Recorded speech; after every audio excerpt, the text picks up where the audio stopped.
Beautiful people, and welcome. In today's video, we're going to be talking about how to factor polynomials. Now, this is a secondary video. I did record a previous video that I will be posting as well. I wasn't too happy with it. I mean, the information there is definitely good if you'd like more examples. However, I wanted to create a graphic organizer for you that is your go-to. We're going to be calling this our cheat sheet for factoring. And then that way, all of the information is on one page and you can go. Now, it is going to be a front and a back-sided page. So there's going to be a page number 1 and a page number 2. However, I'm going to show you your patterns. I'm going to show you your steps. So that way, if you need help factoring, all you have to do is look at this cheat sheet, this graphic organizer, and hopefully all of your questions will be answered.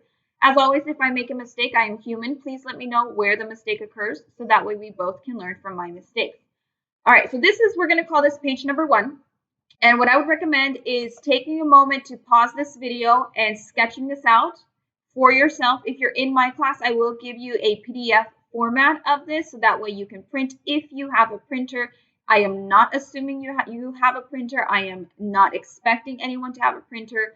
So if you don't have a printer, that's fine. Go ahead and take either a lined paper, some sort of paper. I would recommend you kind of flipping it so it's not the regular way. You flipped it so that way you have extra room. First thing you're going to do is step number 1 when you're factoring polynomials is you're going to look for greatest common factor. What that means is you're going to pull out from every term a common factor. And then whatever's left over, you leave it in the bubble. And if you can factor further, you can. There will be an example of one that you can factor further later on in this video. Now, the quantity of terms that you see, you have 2 terms, 3 terms, 4 terms. And what those terms are, those are the starting quantity of terms that you have in your polynomial. For example, I have a trinomial. That means I have 3 terms. Here's 1 term, 2 terms, 3 terms. Now, a term is separated by a plus or a minus, okay? So if you have, for example, let's go to page number 2 just for a quick moment. If you have 2 terms, that means your starting polynomial will only have 1, 2 terms in it, being separated by a plus or a minus. All right, beautiful people, let's go ahead and start with our factoring. Now, if you've seen the previous video about the diamond method or the slip and slide method, I think it's called slip and divide. I call it slip and slide just because it's easier for me to remember that. Then you know that I lost my train of thought right now. So let's just go ahead and get started. Hopefully you get a chuckle out of that. All right, 2 terms, going to page number 2. So the reason I separated, just to give us a little bit more room, we have factoring patterns here. The first factoring that we're going to do is going to be the difference of squares. Now, what does that mean? That means I have a bubble squared minus a bubble squared. Now, it doesn't really matter what's inside that bubble. All we know is there's a term squared minus a term squared. Now, we know it's going to be a difference because it's going to be minus is in between them. So if we see this, a bubble squared minus a bubble squared, then it factors to this, okay? So I even highlighted it in blue. So this is our starting polynomial. This is our factored form. So let's do an example. So I have something squared minus something squared. And something squared minus something squared. That's what's supposed to be our starting polynomial. So if I have x squared, so that means x is in my bubble. So I have something squared minus, and I see 64. What's pretty cool is that 64 can be simplified to a bubble squared. 64 is just 8 squared.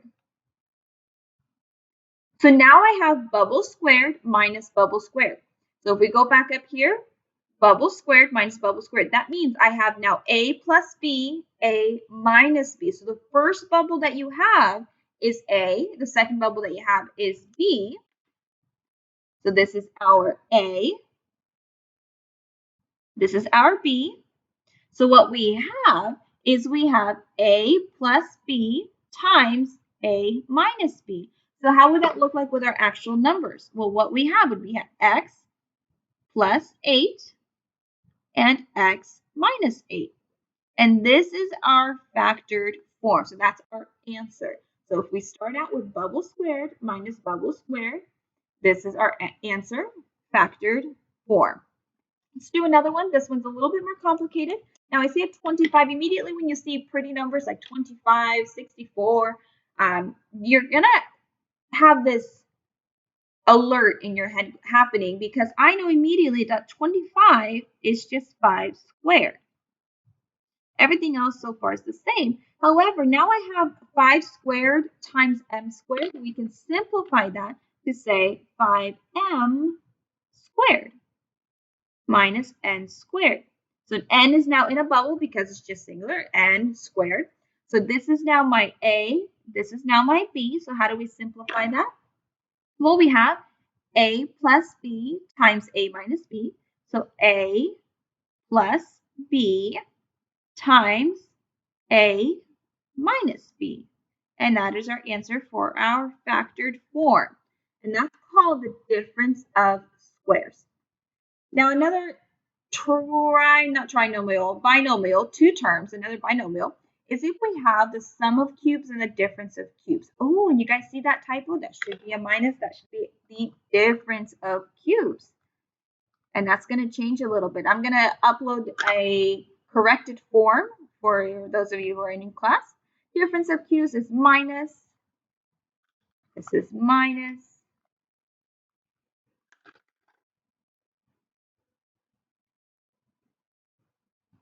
There we go. So that's better. All right, but let's talk about the sum of cubes. Sum of cubes means you have a bubble cubed plus a bubble cubed. And that first inside bubble, that's going to be your A, and that second inside bubble is going to be B. Now, it's the same for both. The symbols, how to determine the signs? It's going to be always same, always different, always positive. So, for example, for the sum of cubes, we have always same. So notice that this is a plus and this is a plus. Excuse me, let me turn that down. So we have a plus and a plus, always the same, always opposite. So now instead of writing a plus, what we originally have is going to be opposite, and then always positive is at the end. Let's see for the difference of cubes. Always same, always different, always positives. Works the same for both. Okay, so let's do an example, kind of what we have here. So when we see a pattern, we're identifying these patterns of bubble cubed plus bubble cubed. We want to factor this out, but sometimes we have to simplify the bubbles. For example, I know I have an 8 and I have a 3. Unfortunately, I can't do bubble cubed without simplifying or without kind of working backwards and writing 8 as a cubed. So what cubed is 8, and that is 2 cubed is 8. And then I have my 3 cubed plus, we're doing the same thing for 27. Y cubed. 27 is, what is 3? Yeah, 3 cubed. In my head, quickly, what I was doing, cubed. In my head, what I was doing is 3 times 3 is 9, times another 3 is 27. So now we have to, once again, combine, because we want a bubble cubed, and we want a bubble cubed. So now that we have bubble cubed plus a bubble cubed, we're going to factor this, saying A plus B, so always same, always different, always positive. So this bubble right here, this is our A, this bubble, that's our B. So how would this look like?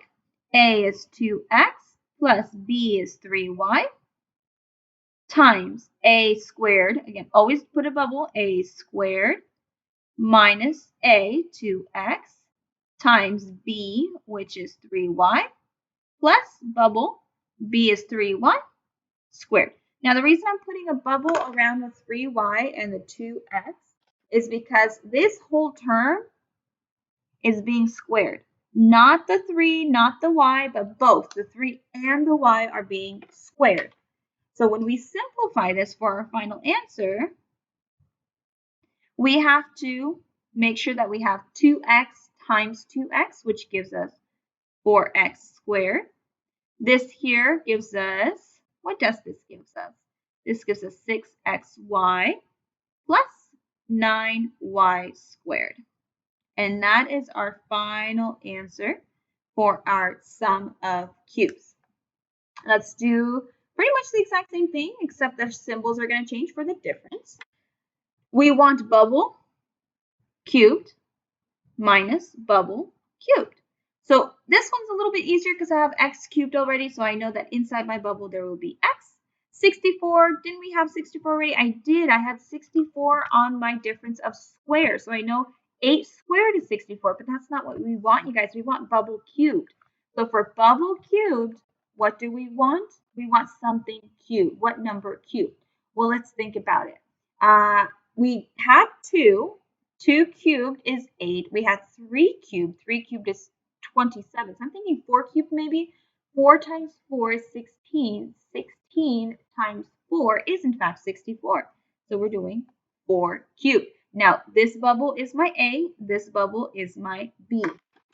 So let's write it out. And again, this is why I want you to have this graphic organizer out and ready, because you have the formula right there with you. So we have A minus B, so always same on the symbol, always different on the symbol, and always positive on the symbol. So what is our A? Our A is X. What is our B? Our B is 4. What is our A? Our A is X. What is our B? Our B is 4. And again, just get into the habit of writing your A and B in this secondary bubble in parentheses in case you do need to do it this way as well. So we have x minus 4 is equal to x squared plus 4x plus 16. And that is your answer for your difference of cubes. Now this again was for your polynomial that started out with 2 terms. 2 terms here, 2 terms here. The difference, these 2 terms are squared. These 2 terms are both cubed. Okay, so this is your page number 2. Now let's go back to page number 1. So we did our 2 terms. So whenever you see, if you start out with this page number 1, you see, oh, I have 2 terms. You have to go to page number 2 for those factoring helping hints, let's call them. All right, so now let's look at 3 terms. So 3 terms, we actually have a lot of things happening, although you can do the same thing you can get away with just doing this before you realize the pattern, and I'll show you how.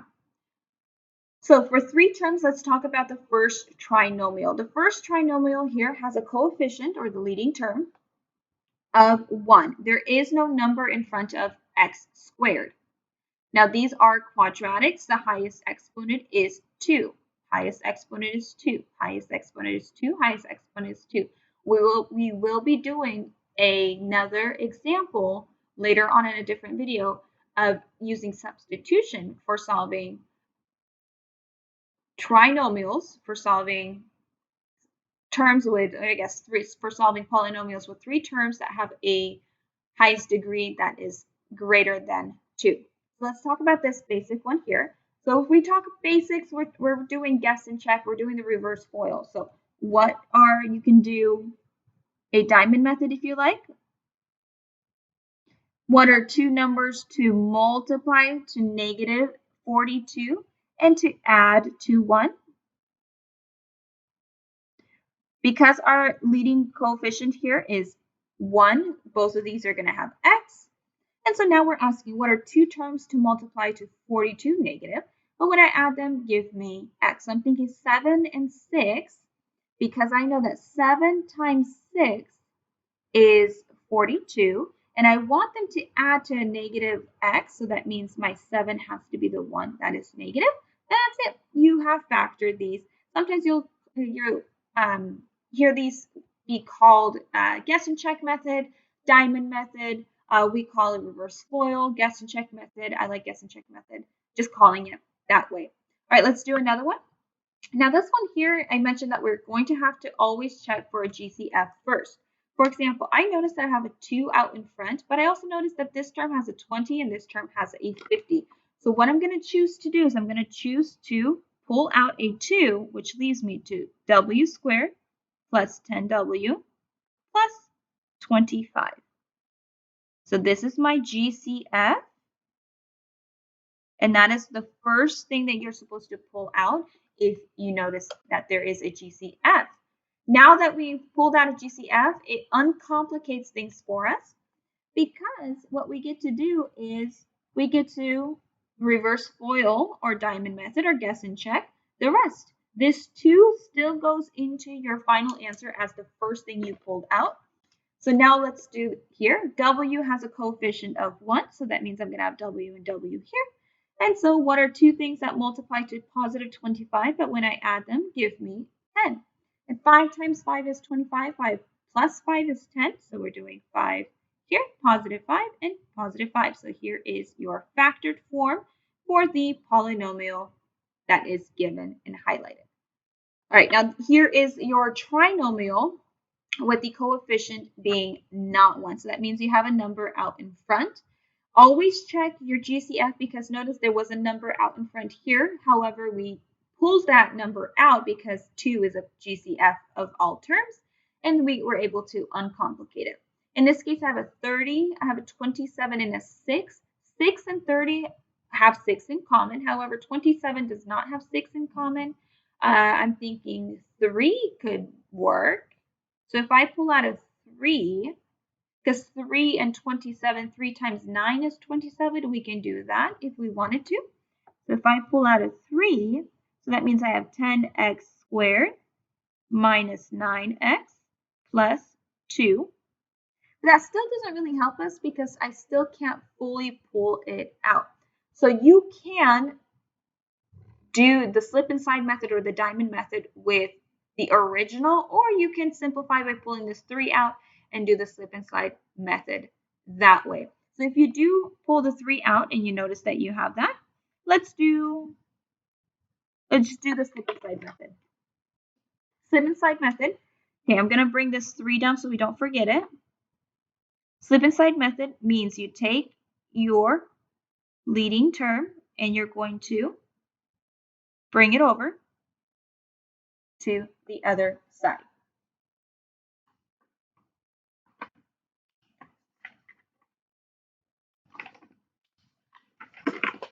All right, now that you have it over to the other side,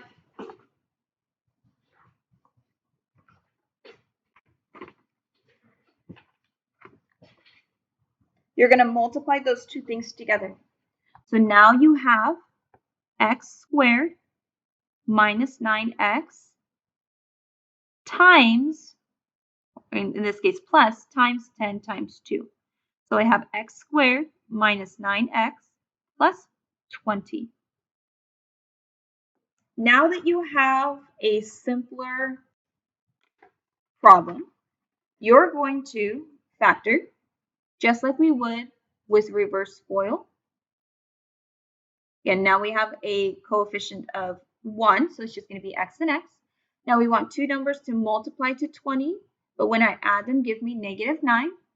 And I'm thinking 5 and 4, because if 5 times 4 is 20, but when I add them, they give me 9. So both of these are supposed to be negative. So now that I'm here, I'm going to bring these down. X minus 5, x minus 4. Unfortunately, this is not my final answer. What you're then going to do is you're going to take your original, not original because we pulled out that 3, but from what we factored, that leading coefficient, and you're going to divide your number by that coefficient. That's your slip and slide or divide, slip and divide method. So now we have 3, we have x, this simplifies to 1/2, and then what do we have? Then we have x minus 2/5. Then you're going to take your denominator and you're going to bring that out as your coefficient of x. So our final answer is going to look like 3 times 2x minus 1 times 5x minus 2. And that's your final answer. Now again, your answer could look slightly different if you chose not to pull out that 3. But step number 1 is always to pull out a GCF. So make sure you do so. All right, now we have square of a sum. Square of a sum is if you notice that you have a bubble squared plus 2 times a bubble plus bubble squared. So the first and the last terms, if you notice that those are squares, like a bubble square, and they're different, but they're still bubble squared and bubble squared, then perhaps you have something that's called the square of a sum. Let's do an example. Anytime you see 25, 36, any number that's either cubed or squared, identify that number and undo it. So I have 5 squared times a squared plus 60a plus, and I see 36, which means I have 6 squared. So this means I have 5a, here's my bubble, squared, plus 60a plus 6 is in my bubble, squared. So now I have bubble squared, bubble squared. So I may potentially have a square of a sum. How do we know? We have to check this middle term. This middle term is 2 times our a and our b bubble. So 2 times our a bubble and 2 times our b bubble. So it's 2 times 5a times 6. So 5 times 2, that's 10a times 6. That is, in fact, 60a. So we have a bubble squared. We have 2 times AB bubbles and then B bubble squared. So that means I'm actually having to write my final answer up above. So that means I take my A bubble, which is 5A. Whoop. I'm going to add that to my B bubble, which was 6. And then I'm going to square all of that. Now notice the difference between the square of a sum and the square of a difference is just that we have our minus versus a plus. So let's bring that up. A squared is the same. Now we just have a minus, 2ab, and a plus is the same. So only thing different is we have a minus now. Let's do exact same thing. We are squaring, right? Square of a sum, square of a difference. So I see 9. Immediately in my head, we're going to rewrite that as 3 squared. We're going to keep the middle term the same for right now. And I see 25, which is 5 squared. This right here is our 3y bubble, which is squared, minus, I'm going to leave some space here, and this is our 5 bubble squared. The reason I left some space is because I want to check. I want to see if this is 2 times our a bubble and 2 times our b bubble. So 2 times 3y times 5. Double check if that is in fact negative 30y. So I have 5 times 2, which is 10, times 3y, which in fact is 30y. So that means I have a square of a difference. So I take my a bubble, take my b bubble, subtract them because it's square of a difference, subtract them. We do 3y minus 5 and square that, and that is your factored form for the given polynomial. And let's do grouping. Now, grouping is going to have its separate video. I'm just going to do a quick example for grouping. But grouping turns out to be one of your favorites, and that's when you have 4 terms, 1, 2, 3, 4.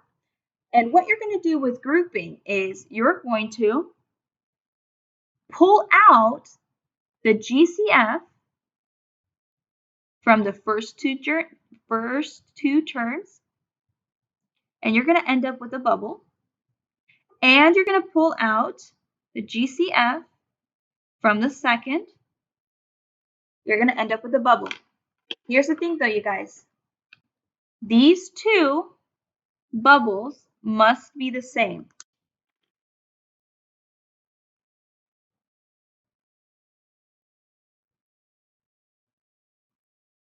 Now, GCF, I'm going to say 1 and GCF 2, they're different. Okay, they're different. This plus could potentially be a minus as well. So how are you going to write that as your answer? You're going to write that as a GCF 1 plus or minus, depending on what you have, GCF 2 times your one bubble that is the same.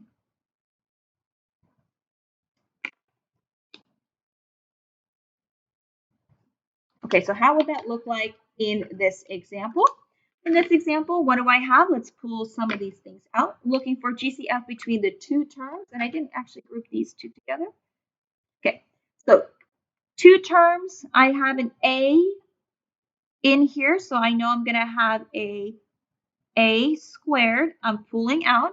What do I have left over here? I have 2 times A left over, and I have a minus B. Now let's look here. What do we have? I have a 10A, 5B. So what can I pull out? I'm going to choose to pull out a 5.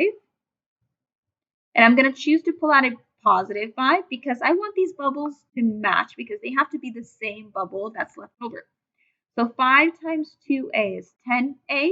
5 times negative B is negative B. So notice how these two bubbles are the same. Two bubbles are the same. So what you're going to do is you're going to write it once. 2A minus 5. Now so the GCF number 1 and the GCF number 2, you're going to combine them just by whatever symbol you see. So in this case, our symbol was a plus 5, so I'm going to write plus 5. And that's it. You're going to multiply them together, and that is your factored form. All right, beautiful people. Hopefully this video wasn't too long, but I wanted to introduce all of the methods to you. Please make sure that you have this ready in a safe place. We will be calling this our factoring cheat sheet. You have page number 1, you have page number 2. As always, thank you so much for watching my video, and I will see you in my next one. Bye!